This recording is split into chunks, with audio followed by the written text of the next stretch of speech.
sejam todos muito bem-vindos para mais uma aula de ciências. Eu sou a professora Carla Aiden e vamos à leitura do nosso objeto de conhecimento? Aula 3. Objeto de conhecimento. Composição, estrutura e localização do Sistema Solar no Universo. Detalhamento. Composição dos planetas, planetas telúricos e jovianos. Então, vamos à nossa aula?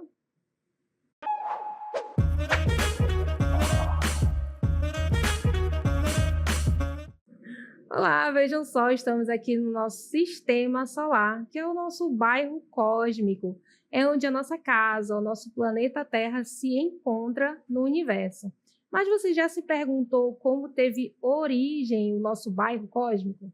Bem, ele é composto pela nossa estrela, o Sol, e os 8 planetas que o acompanham. Como todo sistema planetário, o nosso sistema ele nasceu a partir do nascimento da nossa estrela, que é o Sol. Então, em algum momento, encontrava-se no universo uma grande nebulosa, chamada de nebulosa solar. E a partir de um colapso gravitacional que aconteceu dentro desta nebulosa, o que é um colapso, professora, gravitacional? É uma perturbação. No caso, esse colapso, acredita-se que ele foi proveniente de uma supernova, ou seja, uma estrela que ali por perto explodiu. E aí, essa perturbação, ou seja, esse colapso, fez com que toda a matéria que era contida dentro daquela nebulosa, ou seja, poeira e gás, começou a entrar em um movimento circulatório, como se fosse um grande redemoinho. E a partir da ação da gravidade, que foi juntando todo aquele material, em um determinado momento, isso fez com que houvesse o quê? A fusão dos átomos que se encontravam naquele local. E a fusão, ela nada mais é do que a junção dos núcleos atômicos. Isso gera uma grande formação de energia e também gera calor. E daí nasceu a nossa estrela, o Sol.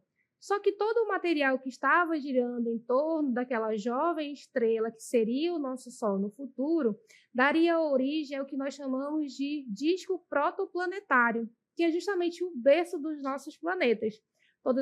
Todas as rochas, poeiras cósmicas que estavam ali girando ao redor da jovem estrela foram se juntando num processo que nós chamamos de acreção. Então, imagina que esses pedaços de rochas iam se juntando, colando um no outro, e a partir disso os planetas foram se formando. E aí, o que aconteceu? O material mais denso foi se formando próximo à estrela. O que é um material denso, professora? Imagina que a densidade ela é uma relação entre a massa e o volume de um corpo. Tá, professora? Não entendi. Bem, a massa é aquilo que eu posso quantificar. Quando você vai, por exemplo, se pesar, você está quantificando a sua massa. Então, os planetas também têm massa. E o que é o volume? É o espaço ocupado por um corpo. Então, a densidade é a relação entre a massa e o volume. Corpos que têm uma densidade maior, eles são mais pesados. Isso quer dizer que a concentração de massa dentro de um determinado volume é muito grande. Então, são corpos densos. E corpos menos densos são aqueles mais leves. E o que eu quero dizer com isso?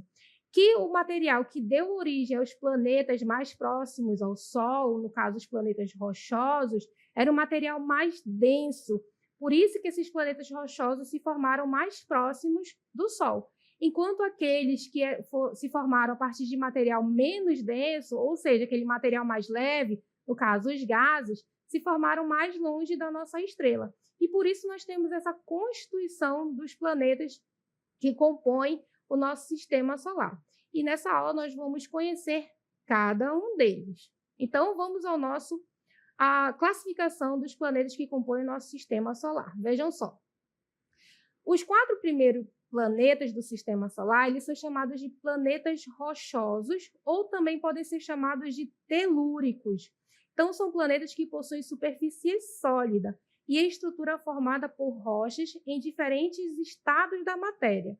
Ou seja, podem ser rochas líquidas, sólidas, como nós podemos observar na composição do nosso planeta.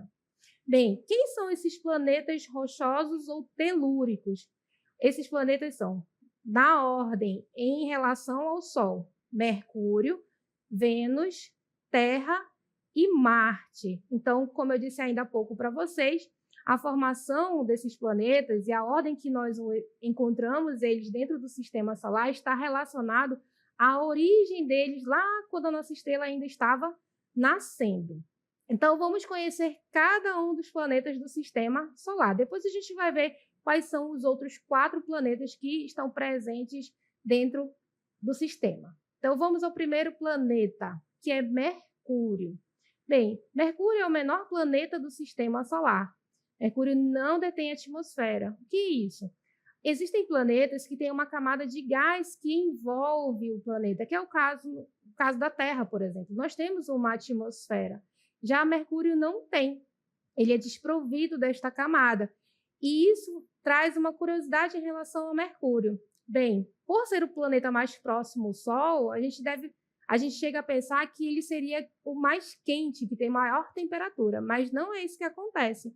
O fato dele não ter atmosfera faz com que ele não detenha a maior temperatura do sistema, porque os raios solares, quando batem na superfície de Mercúrio, logo são refletidos para o espaço, fazendo com que ele não retenha o calor que ele recebe do Sol, certo?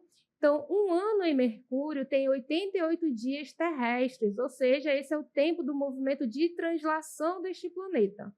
O planeta não possui anéis e nem luas, ou seja, ele não tem satélites.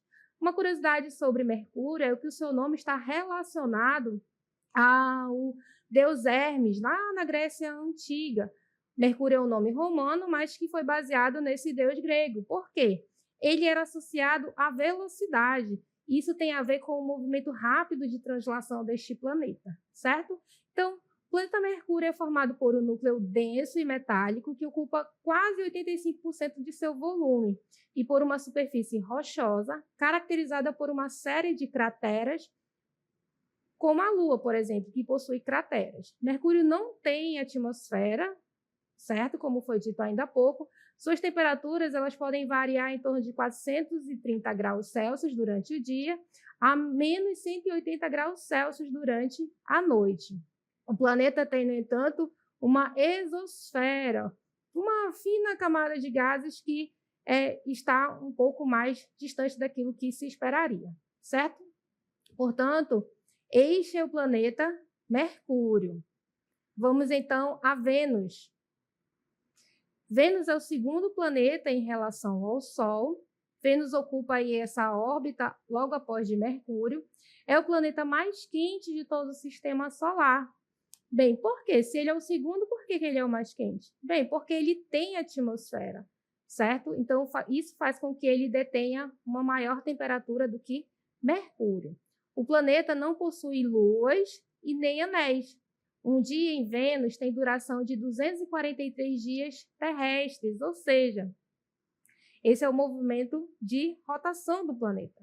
Então, com um tamanho semelhante ao do planeta Terra, Vênus apresenta uma atmosfera densa, composta por elementos como enxofre e dióxido de carbono, que resulta em elevada nebulosidade e no efeito estufa intenso. O que é o efeito estufa?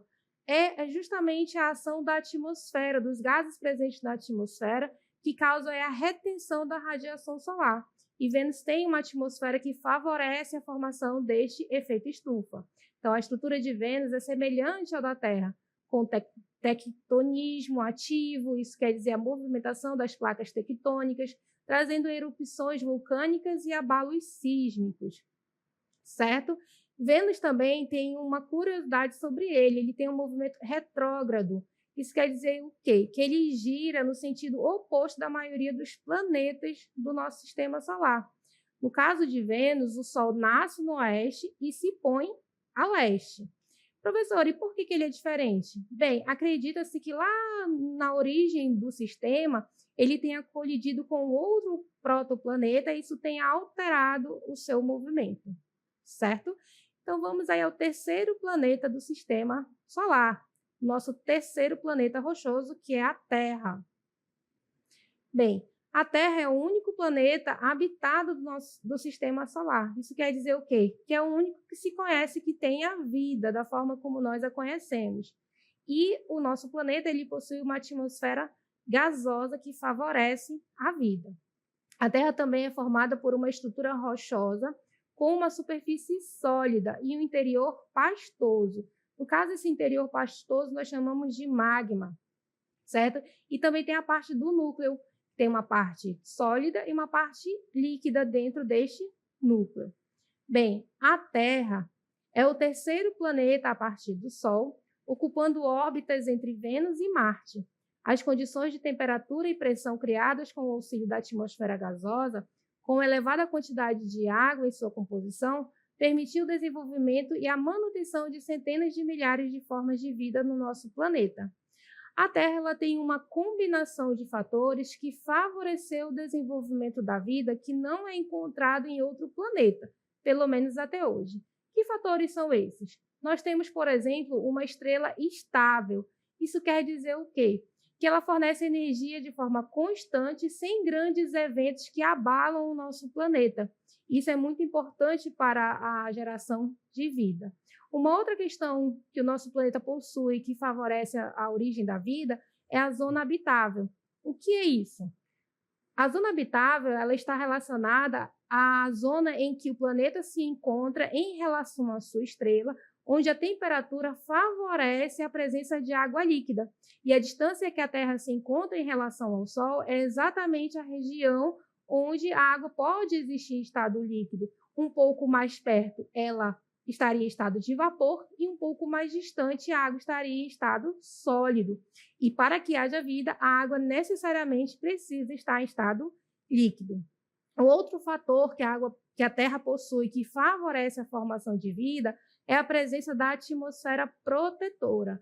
Ou seja, nós temos na nossa atmosfera gases que favorecem a vida, como o nitrogênio, o oxigênio e até o dióxido de carbono, porque ele favorece a formação do efeito estufa, dentre outros gases. Então, essa composição gasosa permitiu a existência de vida no nosso planeta. Uma outra questão é o campo magnético, que é um campo gerado a partir do núcleo metálico do nosso planeta.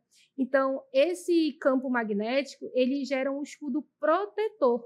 Contra quem? Contra a radiação solar, ou os ventos solares, que seriam nocivos à vida no nosso planeta. Então, esse campo magnético funciona como um grande filtro solar.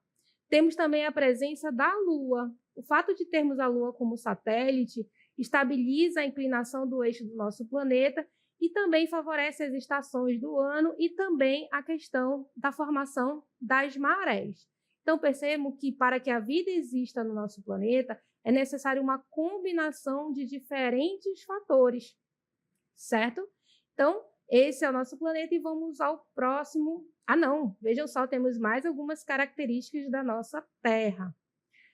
A Terra tem uma temperatura média de em torno de 15 graus Celsius. Ah, professora, mas aqui onde eu moro parece que tem 100 graus. Calma, isso é a temperatura média, a gente pega a média de todo o planeta. Então, essa é uma temperatura que favorece aí o desenvolvimento da vida na Terra. Os dias aqui, ou seja, o movimento de rotação do nosso planeta, ele tem aproximadamente 24 horas, que é como nós contamos a passagem do tempo. E o nosso planeta tem apenas um satélite, como nós vimos há pouco, que é a Lua. A Lua teria tido origem a partir também de um choque de um protoplaneta lá na origem do Sistema Solar com a Terra. E o que restou desse choque teria dado origem ao nosso satélite, certo? Então, vamos ao próximo planeta do nosso Sistema Solar. Temos, então, aí Marte, que é chamado de planeta vermelho. Por que Marte é chamado de planeta vermelho? Porque na sua composição, ele é formado em grande parte por ferro. E a oxidação desse material acaba conferindo a este planeta uma coloração avermelhada. Então, os romanos deram este nome a este planeta, de Marte, porque remete ao deus da guerra, que leva à questão de se tem guerra, tem sangue, né? Então, Marte seria o deus da guerra. A atmosfera de Marte, ou a atmosfera marciana, é muito fina, e é formada por gases como o dióxido de carbono e o gás nitrogênio. A atmosfera ou a temperatura, na verdade, do planeta Marte varia ali em torno de menos 153 graus Celsius e 20 graus Celsius. E o dia em Marte tem uma duração de cerca de 24,6 horas, bem pertinho ali do movimento de rotação também da Terra, dura aproximadamente o mesmo tempo. E a Marte possui 2 luas, ou seja, 2 satélites. Ele apresenta um núcleo sólido e um manto rochoso, formado por elementos como ferro, níquel e enxofre, além de uma crosta de ferro, magnésio, alumínio e outros tipos de minerais. Muito bem. Então, vamos agora que nós vimos os 4 primeiros planetas do nosso sistema solar, que são os planetas rochosos ou telúricos, vamos agora aos 4 últimos, que são os planetas gasosos. Vejam só. Eles também podem ser chamados de planetas jovianos ou gigantes gasosos. Não possuem superfície sólida, sendo formados essencialmente pelos gases hélio e hidrogênio, justamente aqueles elementos que se formaram lá no início de todo o universo. Muitos apresentam um núcleo sólido. São planetas, em sua grande maioria, rochosos. Quem são eles? Júpiter, Saturno, Urano e Netuno. Vejam só na nossa imagem. Então, vamos ao nosso primeiro planeta gasoso, entretanto, sendo o 5º do nosso sistema. Vejam só. Então, Júpiter apresenta mais de 10 vezes o tamanho do planeta Terra, então ele é o maior planeta do nosso sistema. Ele não possui uma superfície sólida, tendo em vista que ele é um planeta gasoso. Vejam na nossa imagem uma mancha que ele tem em sua superfície, que é uma tempestade que já dura mais de 400 anos. E ele possui 4 luas grandes. Na verdade, ele possui mais de 60 luas, mas ele tem 4 que são significativamente grandes. Então, o planeta possui essas 4 luas e outras luas além destas, além de anéis formados por pequenas partículas que são pouco visíveis a olho nu, certo? Então, Júpiter, ele tem a maior lua do nosso sistema solar, que é Gamimedes. Então, ele tem essa curiosidade aí em relação à sua composição. Vamos ao próximo planeta, que é Saturno. Ele apresenta cerca de 9 vezes o tamanho da Terra e tem como principal características os conjuntos de anéis que o circundam. Então, esses anéis eles podem aí ser visualizados a partir do uso de telescópios, né? Então, é um planeta que chama bastante atenção. Temos aí em Saturno as temperaturas médias são baixas, que ficam em torno de menos 38 graus Celsius. Possui mais de 80 luas, entre elas temos Titã, que é a segunda maior do nosso sistema solar. O dia em Saturno ele é curto e tem duração de apenas 10,7 horas terrestres. Então vejam só, os anéis de Saturno ficam ao redor do seu equador e são formados por fragmentos de rocha e de gelo que pertenciam a outros corpos celestes, ou seja, esses anéis eles são resquícios, são aquilo que restou da formação do nosso sistema e que estão ali circundando esse planeta. O planeta propriamente dito, entretanto, é formado majoritariamente por hidrogênio, hélio e metano, certo? Então, vamos ao nosso próximo planeta. Urano, um dos gigantes de gelo. As temperaturas médias são em torno de menos 197 graus Celsius, devido à grande distância que ele se encontra em relação ao Sol. Então, Urano é o nosso 7º planeta em relação ao Sol. Sua atmosfera é formada por uma pequena quantidade de água e amônia. Urano também tem essa coloração, um azul esverdeado, devido à presença de metano na sua composição, o que o torna bastante diferente dos demais planetas.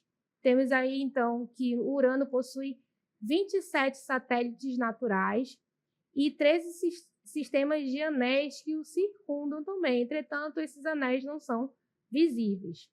Os dias nesse planeta duram em média 17,2 2 horas em relação àquilo que nós temos na Terra. Assim como os demais planetas gasosos, Urano não detém uma superfície sólida, mas sim ele tem a sua composição gasosa. E essa composição é rica em hidrogênio, hélio e metano. Percebam que os planetas gasosos eles vão ter, em sua grande maioria, esta composição relacionada ao hélio e ao hidrogênio com a presença de outros gases, certo? Uma curiosidade sobre Netuno é o fato do seu eixo de rotação ele ser muito inclinado. Professor, o que é o eixo de rotação? Imagina uma reta passada bem no centro do planeta. Então, imagina que essa reta ela está inclinada, como se o planeta estivesse tombado. E essa inclinação ela tem em torno de 98 graus de inclinação. Então, isso faz com que ele esteja praticamente girando, deitado sobre a sua órbita em relação ao Sol. Quando ele vai fazer o seu movimento, ele vai girando praticamente deitado no seu movimento de translação, certo?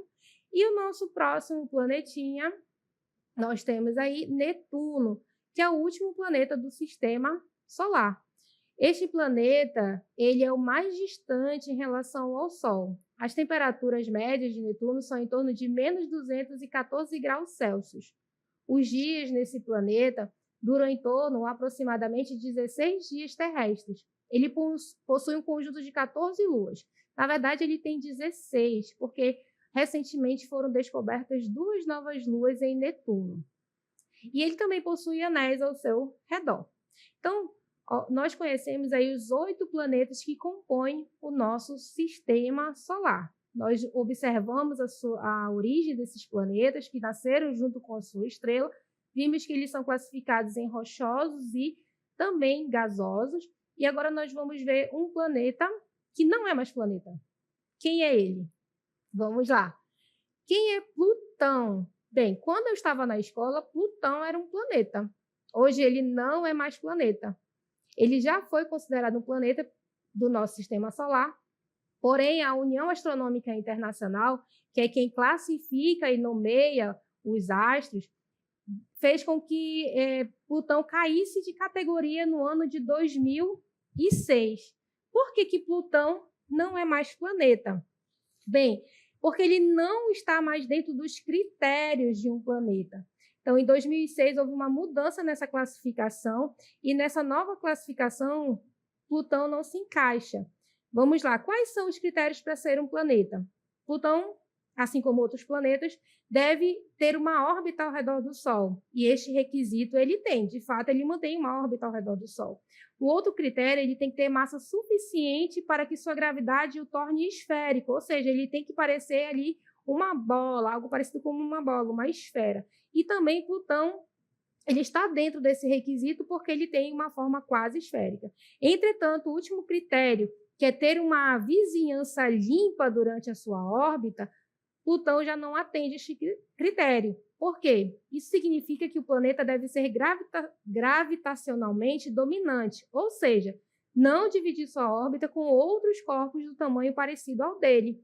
Então, Plutão, quando ele está fazendo seu movimento de translação ao redor do Sol, ele se encontra ali com a órbita de Netuno e de outros objetos que têm tamanhos parecidos com o dele, certo?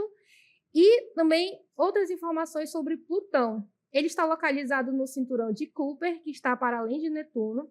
Ele foi descoberto em 1930 e, como já foi dito, ele já foi um dos planetas do nosso sistema solar, porém, hoje ele é chamado de planeta anão, certo? Então, já que nós conhecemos os planetas do nosso sistema, vimos que Plutão um dia foi planeta, não é mais, vamos agora compreender o que são as galáxias. Bem, galáxias são sistemas formados por milhares e trilhões de estrelas, poeira, gases e matéria escura. Bem, o nosso sistema solar, ele está dentro, na verdade, de um agrupamento maior de astros. Esse agrupamento maior são as galáxias. No nosso caso, nós estamos dentro da Via Láctea, que é o nosso bairro cósmico, certo? Então, a maioria das grandes galáxias possuem buracos negros no seu centro, que é o caso da Via Láctea. Elas são definidas de acordo com a sua forma, podendo ser espirais, elípticas ou irregulares. Bem, as galáxias, elas podem ter essa classificação, como já foi dito, de acordo com a forma. As espirais, elas têm um formato de redemoinho, como vocês podem ver na nossa imagem ao fundo. Já as elípticas, elas vão ter um formato semelhante a um círculo achatado. E as irregulares, como o próprio nome diz, não têm forma, certo? Bem, a Via Láctea, que é a nossa galáxia, ela está dentro de uma vizinhança que nós chamamos de grupo local, que seriam galáxias próximas às nossas. E nós vamos observar na nossa próxima imagem, vejam só, entre as principais galáxias, justamente essas que formam o grupo local onde está a Via Láctea, que é a nossa galáxia, nós temos também Andrômeda, a galáxia do Triângulo e as nuvens de Magalhães. As galáxias, elas evoluem podendo interagir umas com as outras e podem até mesmo se fundirem. Estudos mostram que Andrômeda está vindo de encontro com a Via Láctea. Há uma estimativa que isso vai acontecer em torno de 4 bilhões de anos. Então, espero que nós não estejamos aqui quando elas se encontrarem, não é? Porque isso vai causar um grande choque intergaláctico. Bem, mas isso são previsões para o futuro, certo? Então, vamos aí à descrição da Via Láctea. A Via Láctea, que é a nossa casa, né, a galáxia onde nós nos encontramos, ela tem uma forma correspondente a uma espiral barrada. Vejam só na nossa imagem que bem no meio da Via Láctea nós temos uma barra que é formada ali por um conjunto, né, de estrelas, e ela possui aí um núcleo brilhante e é barrado aí por conta da presença dessas estrelas. Além disso, a partir de seu centro, a Via Láctea tem braços que se estendem. E o nosso sistema ele está justamente em um desses braços, que é o braço de Órion, certo? E até o século XX, acreditava-se que a Via Láctea estava localizada no centro do universo. Percebam que o século XX foi um dia desse, porque nós estamos no século XXI. Então, hoje nós sabemos que, na verdade, a Via Láctea é só mais uma dentre uma infinidade de galáxias que existem no universo, certo? E as demais galáxias eram até então interpretadas como sendo nebulosas. Como nós vimos no início da nossa aula, nebulosas é um conjunto de gás e poeira. Esse era o entendimento que nós tínhamos das outras galáxias, porque nós não tínhamos tecnologia suficiente para observar essa conjunção de corpos celestes e de entender aquilo que estava para além da nossa galáxia. Mas hoje nós sabemos, a partir da invenção dos telescópios, cada vez mais modernos, nós podemos analisar esse conjunto para além do nosso sistema e compreender melhor que no universo existem outras galáxias além da nossa. Então, eu espero que a aula de hoje tenha sido proveitosa e até a próxima aula.